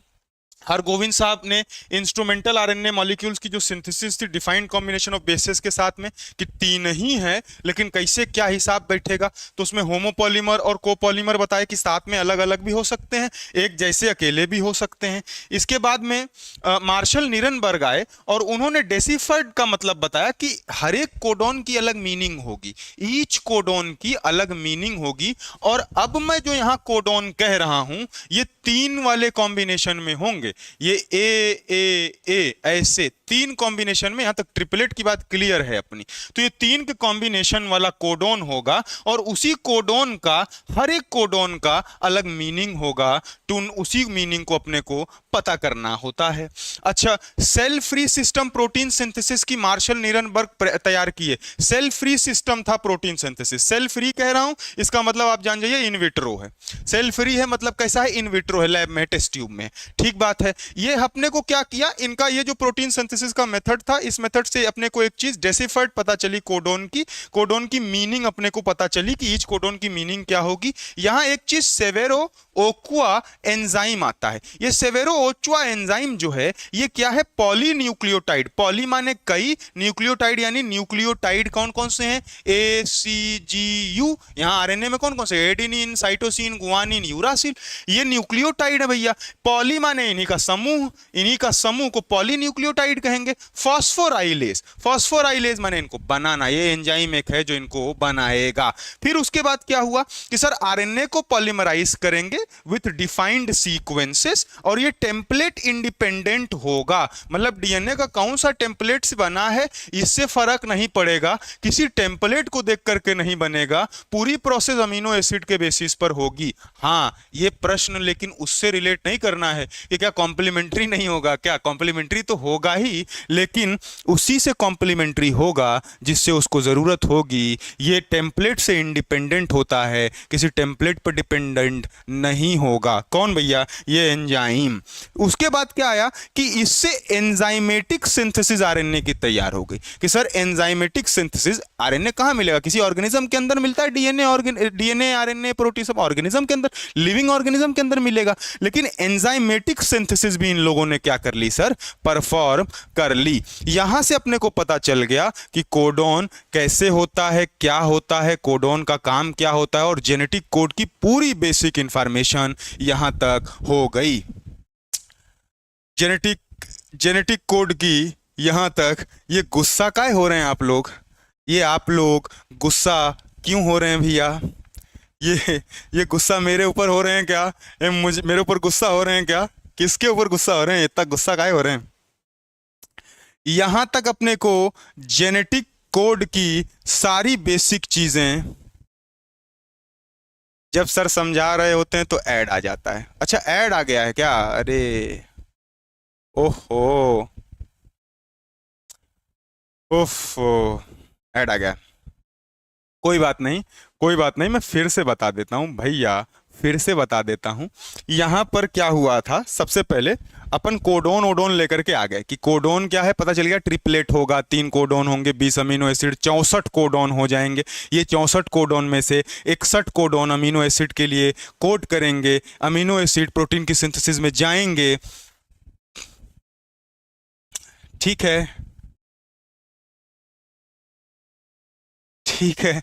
रश्मि जी कह रही है क्लास शुरू होते 4 बार आ गया है और बहुत गुस्से में। ऐड अगर दिख जाएगा रश्मि जी को तो रश्मि जी ऐड का कचूमर निकाल देंगी। ठीक बात है भैया, फिर से बता देता हूँ, कोई दिक्कत की बात नहीं। फिर से सुनिए, फिर से सुनिए। क्या है कि अभी तक अपने को कोडोन ओडोन के बारे में कितना पता चला, अपने को इतना पता चला कि कोडोन ट्रिपलेट बनाएंगे। ट्रिपलेट बनाएंगे मतलब 3 जो है नाइट्रोजन बेसेस एक साथ रहेंगे। 4 नाइट्रोजन बेसेस थे, उनमें से 3 नाइट्रोजन बेसेस को जोड़ जोड़ के करना है। 64 कोडोन अपने पास तैयार हो गए, जिसमें से 61 कोडोन प्रोटीन की सिंथेसिस अमीनो एसिड को लिए कोड करेंगे। 3 नॉनसेंस कोडोन है जिनको टर्मिनेशन का काम रहेगा। उसके बाद उसी बेसिक में, क्योंकि अभी ये बेसिक कोडोन का बिल्कुल चल रहा है कि कोडोन हम समझ रहे हैं कि कोडोन होता क्या है, उसमें फिर हरगोविंद खुराना साहब ने केमिकल मेथड एक निकाला कि इन विट्रो जो है आरएनए को तैयार किया जाए, ताकि पता चल सके कि ऐसे ऑर्गेनिज्म पास जाएंगे, निकालेंगे आरएनए, खोजेंगे, फिर देखेंगे क्या सीक्वेंस है, एंजाइमेटिक आरएनए बनाया जाए, उसमें देखा जाए क्या कैसी सीक्वेंस है। तो जब इन्होंने मॉलिक्यूल्स को और जो है बेसिस को कंबाइन किया नाइट्रोजन के, तो वो बताए कि या तो सिंगल वाले साथ में मिलकर के बन जाएंगे, या साथ में कई लोग आकर के मिलकर के बन जाएंगे। या तो एक जैसा ही नाइट्रोजन बेस रहेगा, या एक से ज्यादा जैसे नाइट्रोजन बेस भी साथ में कंबाइन कर सकते हैं। एक होमोपॉलीमर हो जाएगा, एक कोपॉलीमर हो जाएगा। होमोपॉलीमर में ये 4 ही आएंगे, triple U, triple A, triple G, triple C. एक फिलाइन एलानिन के लिए करेगा, एक लाइसिन के लिए करेगा, एक ग्लाइसिन के लिए करेगा, एक प्रोलीन के लिए करेगा। और कोपॉलीमर में तो कई सारे हो जाएंगे। दो का नाम मैं लिख दिया यहाँ पर, एक यूजीयू का लिखा सिस्टीन के लिए करेगा, एक जीयूजी के लिए लिखा जो वेलिन के लिए करेगा। ये कहानी जो है ये हुई कि ठीक है कि निकाल करके किस तरीके से ट्रिपलेट के बेसिस बैठेंगे इन विट्रो हरगोविंद खुराना साहब केमिकल मेथड से देख रहे थे। इसके बाद में cell free system of protein synthesis, यानी sir in vitro RNA, in vitro cell free यानी किसी सेल को इन्वॉल्व नहीं कर रहे हैं, लैब के अंदर आरएनए को बना रहे हैं। इस आरएनए से जो प्रोटीन सिंथेसिस होगी, इसमें मार्शल नीरलबर्ग के क्या सेल फ्री वाले से पता चला कि सर कोडोन जो है, this help the codon to be deciphered, यानी इसी से अपने को हर एक कोडोन की मीनिंग पता चल पाई। हर एक कोडोन की मीनिंग का मतलब क्या है, किसी का नाम नहीं है कि इनके नाम का क्या मतलब है, मीनिंग का मतलब ये पता चल पाया कौन सा कोडोन कौन से अमीनो एसिड के लिए कोड करेगा। ठीक बात है। इसके बाद यहां एक चीज आई, सेवेरो ओचुआ एंजाइम। ये क्या होता है सर, पॉलीन्यूक्लियोटाइड। न्यूक्लियोटाइड में आपको चार पता है कौन से हैं, AGCU न्यूक्लियोटाइड है। इनके समूह कई लंबे, कई सारे कई सारे ये लोग आ जाएं, मतलब पॉली हो गया, और फॉस्फोराइलेज मतलब इनकी सिंथेसिस, एक न्यूक्लियोटाइड की लंबी चेन की सिंथेसिस सेवेरो ओचुआ एंजाइम का मदद से हुई। उसमें आरएनए पॉलीमरेज के डिफाइंड सीक्वेंसेस होते हैं, टेम्पलेट इंडिपेंडेंट है, यानी एंजाइमेटिक सिंथेसिस है किसकी, आरएनए की। ठीक बात है।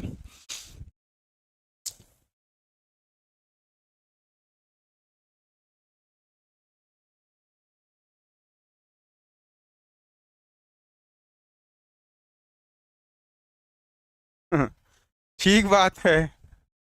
अरे क्लियर है क्या भैया?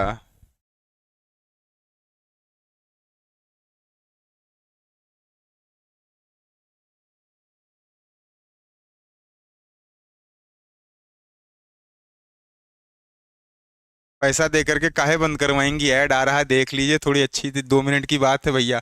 ऐड के लिए पैसा देने का कोई मतलब यूट्यूब में नहीं है। ठीक बात है।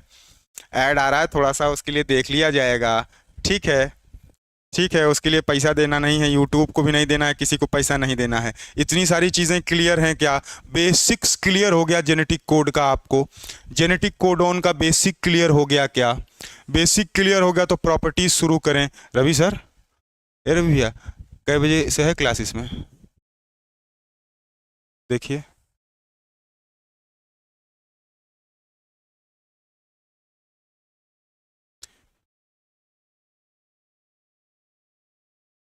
इसके बाद कैरेक्टरिस्टिक की बात की जाएगी। इसके बाद कैरेक्टरिस्टिक,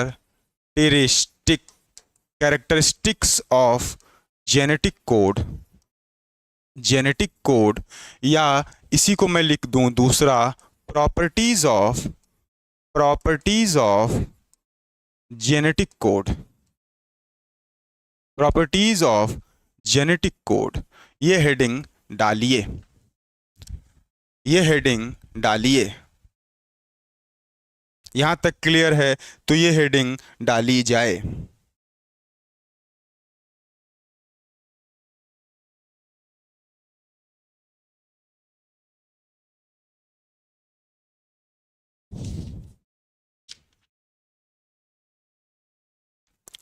बताइए, कुछ कुछ प्रॉपर्टी बताइए। पहली प्रॉपर्टी तो क्या हो जाएगी सर? पहली प्रॉपर्टी क्या है sir? Triplet in nature, triplet in nature. Codons कैसे होते हैं? ट्रिपलेट इन नेचर होते हैं, यानी कि each codon, each codon is composed of, composed of 3 nitrogen bases. पहली प्रॉपर्टी क्या है भैया? कोडोन क्या है? ट्रिपलेट होगा, कोडोन ट्रिपलेट। सर संडे में क्लास लेंगे, कोशिश यही रहेगी, कोशिश मेरी है कि कल क्लास लूँ, खाली रहेगा, अगर स्टूडियो खाली रहता है तो क्लास लग जाएगी कल आपकी। आप एक बार चेक करिएगा, कल क्लास लेने के मूड में हूँ, क्योंकि फिर मंडे से दिवाली की छुट्टी हो जाएगी, तो मंडे से मेरी क्लास शायद नहीं लगे, फिर दिवाली बाद लगे, तो कल कोशिश किया जाएगा, प्रयास किया जाएगा कल क्लास लगवाने का। 3:30 तक है, ठीक है, ठीक है। पहला प्रॉपर्टी क्या लिखेंगे सर? पहली प्रॉपर्टी लिखी जाए ट्रिपलेट इन नेचर। दूसरी प्रॉपर्टी बताइए, इसकी दूसरी प्रॉपर्टी क्या होती है? दूसरी प्रॉपर्टी होती है, क्या होती है? यूनिवर्सैलिटी। क्या होती है? Universality, universal in nature. दूसरी प्रॉपर्टी क्या है? यूनिवर्सैलिटी इन नेचर, या मैं बोल दूं यूनिवर्सैलिटी को अलग लिखिए, इन नेचर जेनेटिक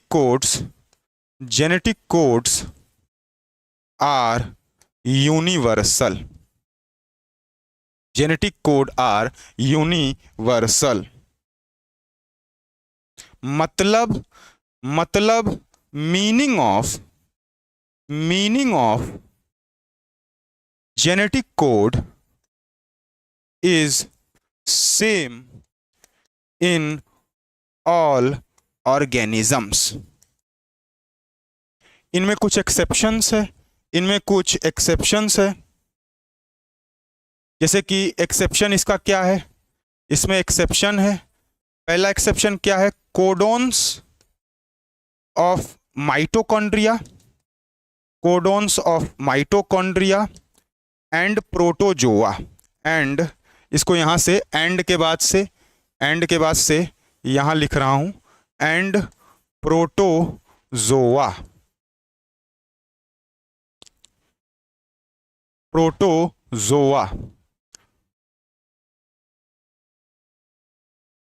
या प्रोटोजोन्स कह लीजिए।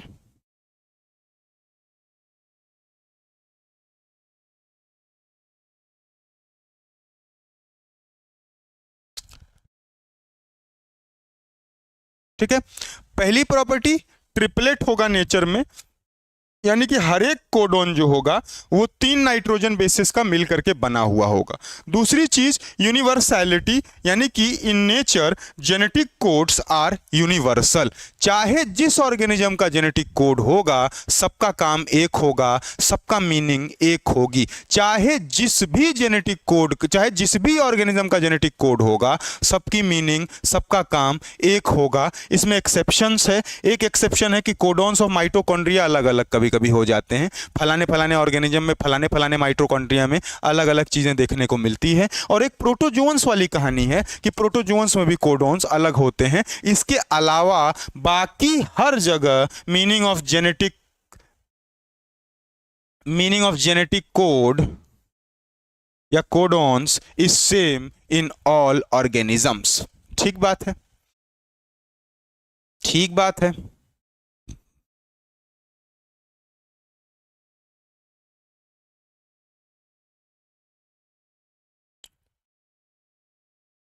ठीक बात है क्या? लिख लीजिएगा तो बताइएगा।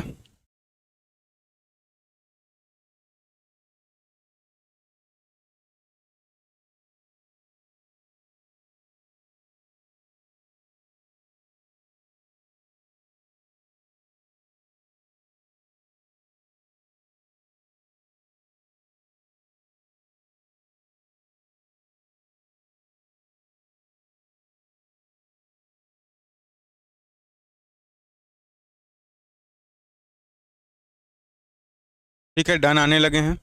ठीक है, तीसरी प्रॉपर्टी इसकी तीसरी प्रॉपर्टी लिखें। तीसरी प्रॉपर्टी क्या है sir? Unambiguous, AMBIGUOS, unambiguous and specific,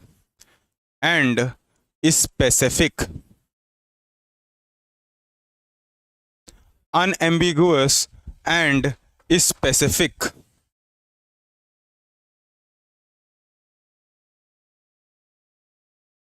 इसका मतलब क्या है?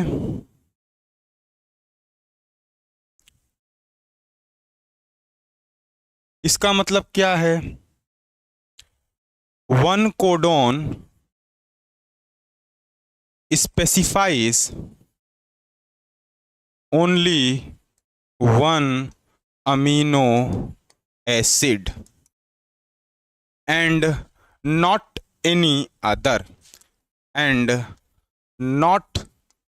any other,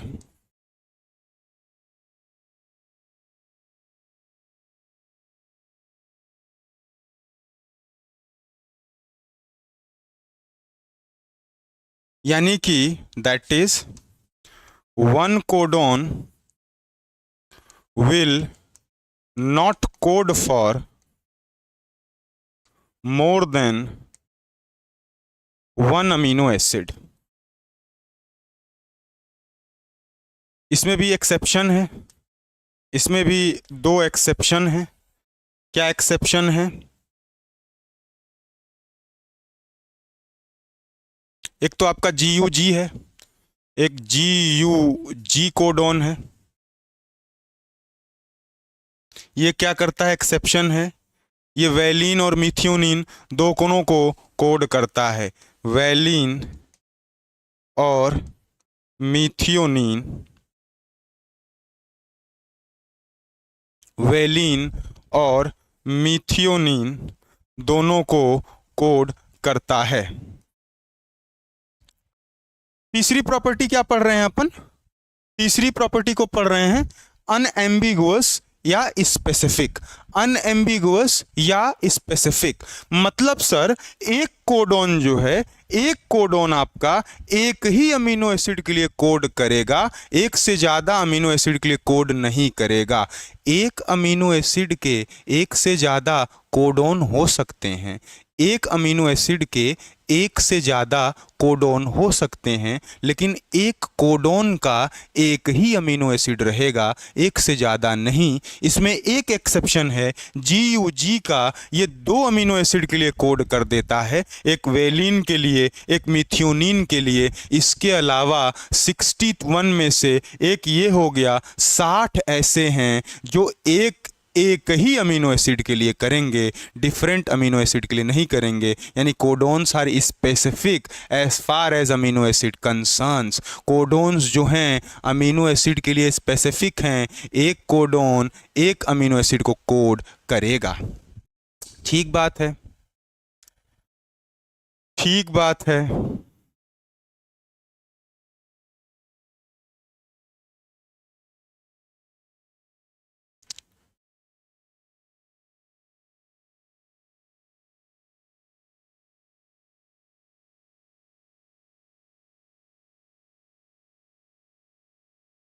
इसी में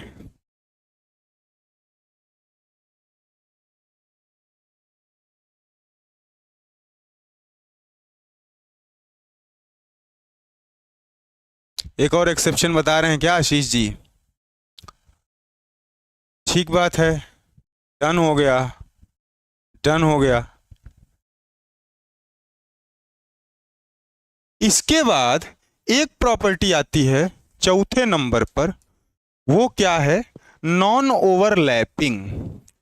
नॉन ओवरलैपिंग। नॉन ओवरलैपिंग का मतलब क्या होता है?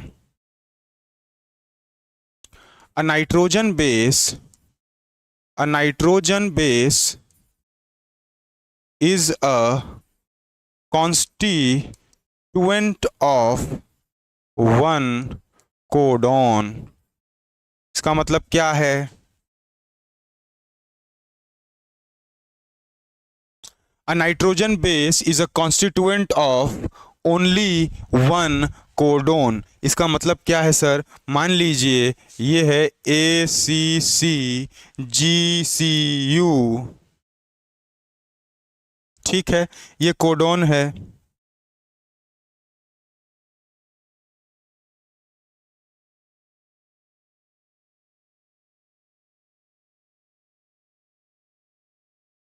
ये कोडोन है, ये ओवरलैप नहीं करेंगे। मतलब सर एक नाइट्रोजन बेस एक कोडोन का कॉन्स्टिट्यूएंट होगा।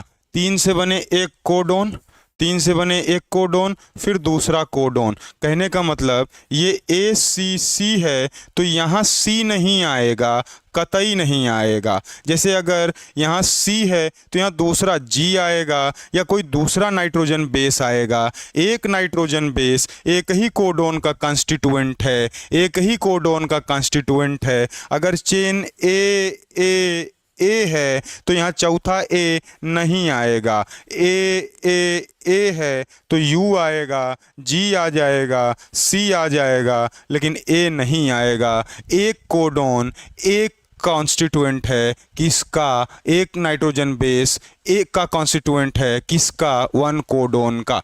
ठीक बात है। तो इसकी एक प्रॉपर्टी क्या है, ये ओवरलैपिंग नहीं है और साथ में ही कॉमा पंक्चुएशन लेस है। पांचवी प्रॉपर्टी भी यहीं लिखी है कि कॉमा लेस है। कॉमा लेस, कॉमा लेस का मतलब no usage of punctuations. Punctuations का इस्तेमाल नहीं किया गया है। कहीं ऐसा नहीं लिखा गया कि UAA लिख करके फुल स्टॉप लगा दिया गया हो फिर AAG लिखा गया हो, या ऐसा नहीं लिखा जाता कि UAG लिख करके कॉमा लगा दें फिर AAG लिख दें, तो ये नहीं होता है। ऐसा कॉमा फुल स्टॉप वाला पंक्चुएशन वाला कोई मैटर नहीं है, कॉमा लेस है। इसी को क्या बोलते हैं कॉमा लेस में ही कि कंटीज्यूअस फंक्शन का होता है। कंटीज्यूअस फंक्शन का GUOS, कंटीज्यूअस फैशन में कोडोन्स होते हैं कहाँ पर, mRNA के अंदर। ठीक बात है, ये भी बात ठीक है, ये भी बात ठीक है।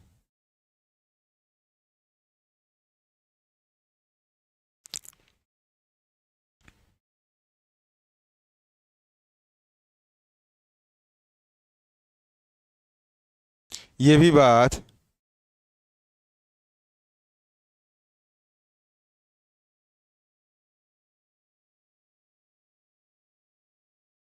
अब यहां पर एक चीज मैं कहना चाहता हूं। क्या कहना चाहता हूं कि अगर ये कॉमन फैशन में चल रहा है, जैसे मान लीजिए UUUAUGGUC, ये यहाँ आ गया, गड़बड़ा जाएगा कि नहीं गड़बड़ा जाएगा, तो इसको जो है गड़बड़ा जाएगा AUGCGUAUU, समझ रहे हैं, इस तरीके से चल रहा है।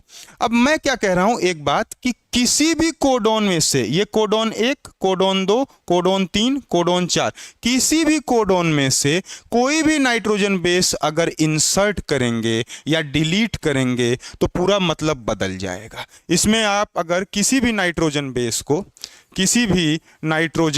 बेस को अगर आप डिलीट करेंगे, या तो आप डिलीट कर लीजिए, या आप क्या करिए, या तो आप डिलीट करिए या आप इंसर्ट करिए, या चेंज बेसिकली मैं बोलूं कि कर रहे हैं, आप क्या कर रहे हैं, चेंज कर रहे हैं, तो पूरी मीनिंग क्या हो जाएगी, मीनिंग विल चेंज, पूरी मीनिंग चेंज हो जाएगी इंसर्शन या डिलीशन से, इंसर्शन या डिलीशन से। ठीक बात है, ठीक बात है।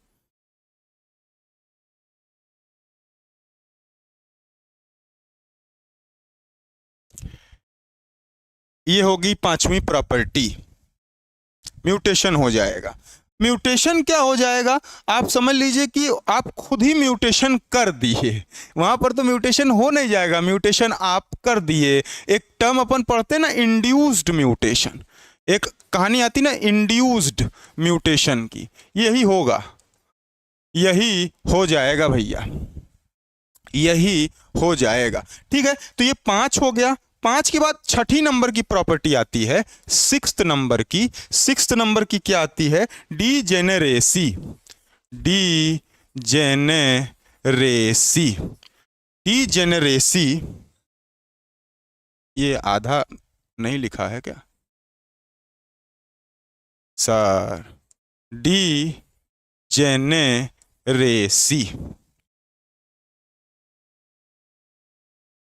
Of genetic code. Degeneracy of genetic code क्या होता है, डीजेनेरेसी ऑफ जेनेटिक कोड क्या होता है, डीजेनेरेसी ऑफ जेनेटिक कोड का मतलब है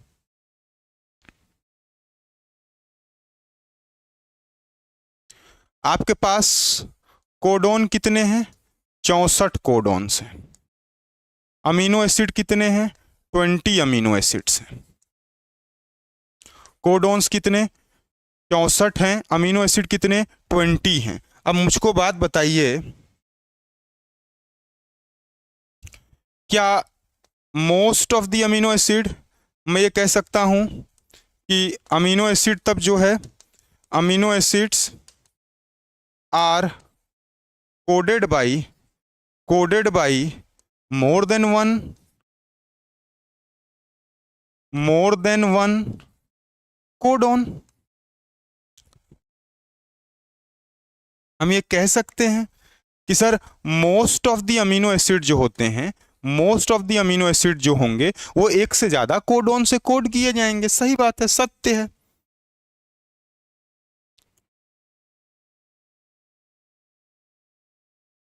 यहीं पर कहा गया कि single amino acid coded by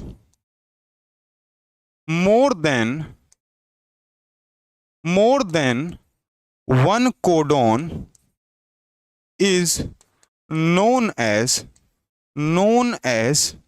क्या बोलते हैं, degeneracy of genetic code। ठीक बात है।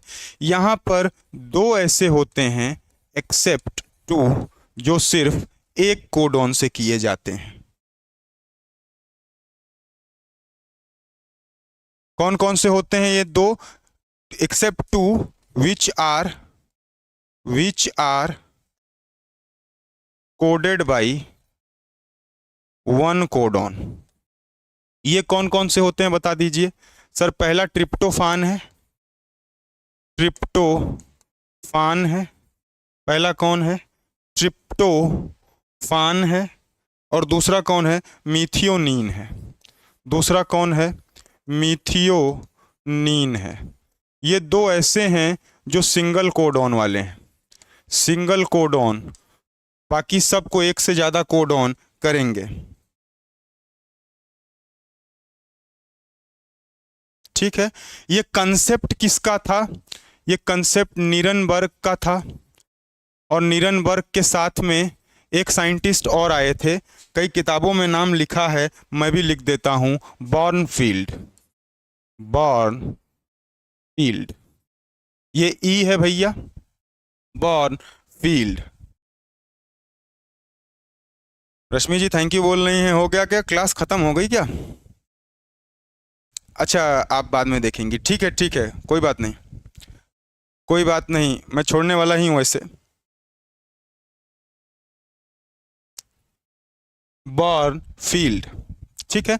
एक कंसेप्ट आया डीजेनरेसी ऑफ जेनेटिक कोड का। डीजेनरेसी ऑफ जेनेटिक कोड मतलब क्या होता है कि सिंगल अमीनो एसिड को एक से ज्यादा कोडान कोड कर सकते हैं, इसी को डीजेनरेसी बोलते हैं। सर 64 कोडॉन है, 20 अमीनो एसिड है, तो ऐसे भी एक अमीनो एसिड के एक से ज्यादा कोडॉन होंगे, इसमें कोई समस्या नहीं है। इसमें दो ऐसे होते हैं, एक ट्रिप्टोफान और एक मीथियोनिन, जो सिंगल कोडॉन से कोड किए जाते हैं। बाकी सभी 2 से लेकर के 6 कोडॉन तक कोड किए जाते हैं। ठीक बात है। इसी को कहते हैं डीजेनरेसी ऑफ जेनेटिक कोड। ये कॉन्सेप्ट नीरनबर्ग और बॉर्नफील्ड ने दिया था। ये BAURN है, FIELD।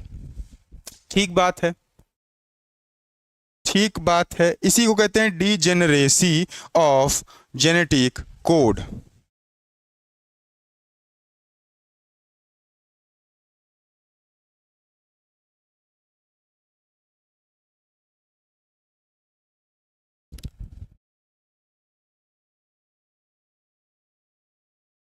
ठीक बात है। जल्दी जल्दी लिख लीजिए, तो 5 मिनट का और बचा है, मैं कंप्लीट करूं इसको। लिख करके बताइए।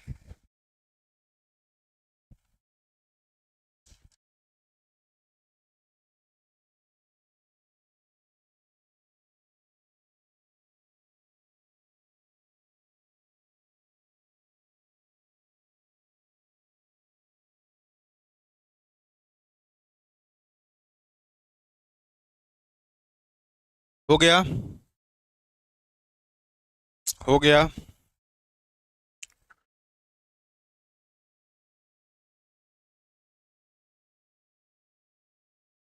ठीक बात है। ठीक बात है।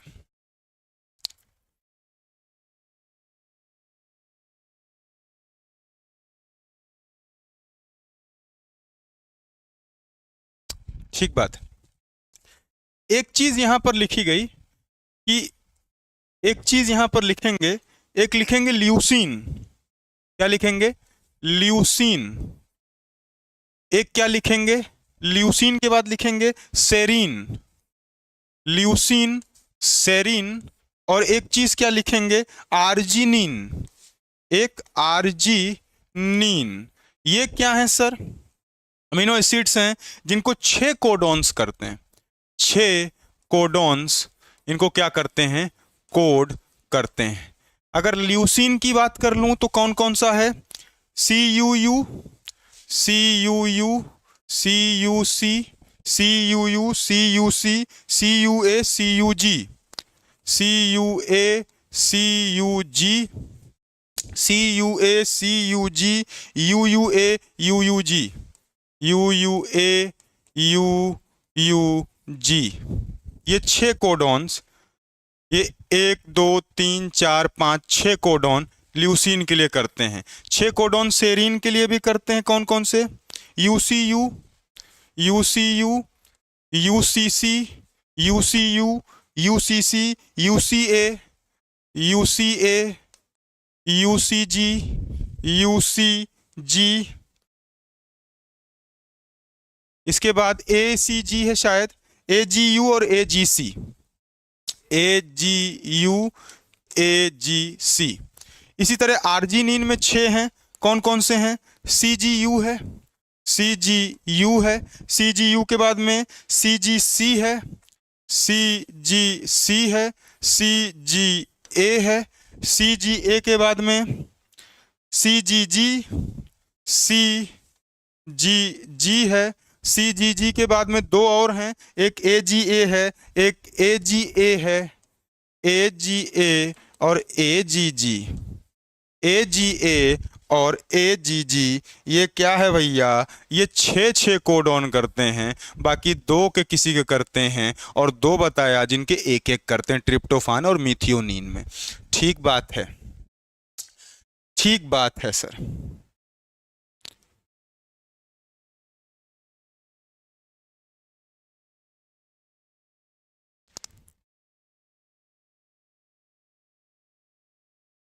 यहीं पर चेन इनिशिएशन और चेन टर्मिनेशन भी लिखिएगा। कहां तक लिखा था मैं?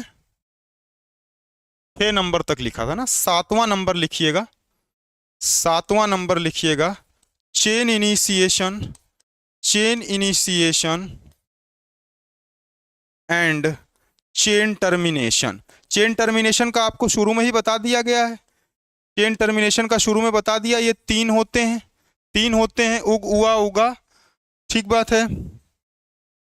इनिशिएशन में 2 होते हैं, एक ए यू जी होता है, एक ए यू जी होता है और जी यू जी होता है। ये कौन है? इनिशिएट करते हैं, इनिशिएशन, चेन इनिशिएशन है ये। ठीक है।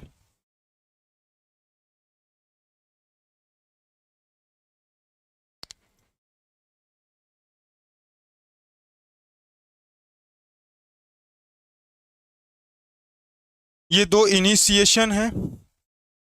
टर्मिनेशन वाले भी लिख देता हूं, बताया था आपको। टर्मिनेशन वाले में सर 3 थे, एक उआ था, उग था, उगा था।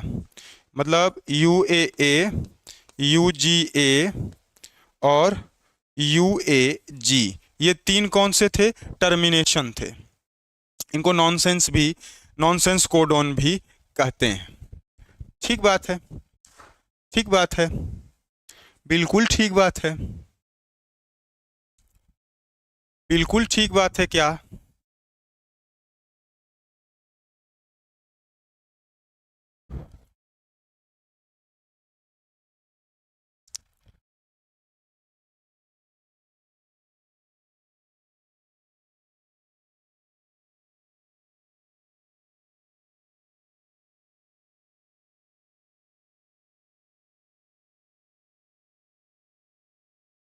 हो गया, हो गया,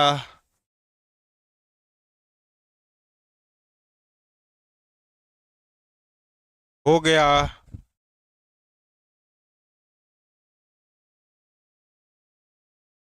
डन सर। ठीक है, इसके बाद एक इसके बाद एक वोबल बेस आता है, वोबल बेस आता है, और एक वॉबल वाबल हाइपोथेसिस आती है, वाबल हाइपोथेसिस आती है। लेकिन ये जेनेटिक कोड से रिलेटेड है थोड़ा बहुत, है मैटर इसका नहीं। है मैटर किसका? ये मैटर है पीछे का, अलग से एक क्रिक का, वाटसन का नहीं, क्रिक का अलग से एक कंसेप्ट है, जिसको अपन कल के लेक्चर में, अगर लगे कि कल के लेक्चर देख लेते हैं, कल के लेक्चर का कैसा है, कल पढ़ेंगे इसको। और ट्रांसलेशन कल नहीं, अगर कल क्लास रहेगी तो एचजीपी पढ़ाऊंगा पहले, DNA fingerprinting, HGP, genetic code, ये सब हो जाएगा। तो ट्रांसलेशन सिर्फ बचेगी। ट्रांसलेशन क्योंकि दिवाली का समय है, बहुत लोग बच्चे इधर उधर डिस्टर्ब हैं, तो मैं नहीं चाहता ट्रांसलेशन किसी की गड़बड़ाए। ट्रांसलेशन एक साथ में अच्छे से हो, सबके अच्छे से हो, ठीक है ना। तो यहीं तक आज का लेक्चर रखेंगे, आज का लेक्चर यहीं तक रखेंगे सर, आज का लेक्चर यहीं तक रखेंगे। आज का लेक्चर हम लोग सर यहीं तक रखेंगे। यही बस दो चीज बची है। जेनेटिक कोड में किसी को कोई समस्या हो तो बताए। क्या जेनेटिक कोड क्लियर हो गया सबका? क्या जेनेटिक कोड एकदम क्लियर है? जेनेटिक कोड एकदम क्लियर है क्या?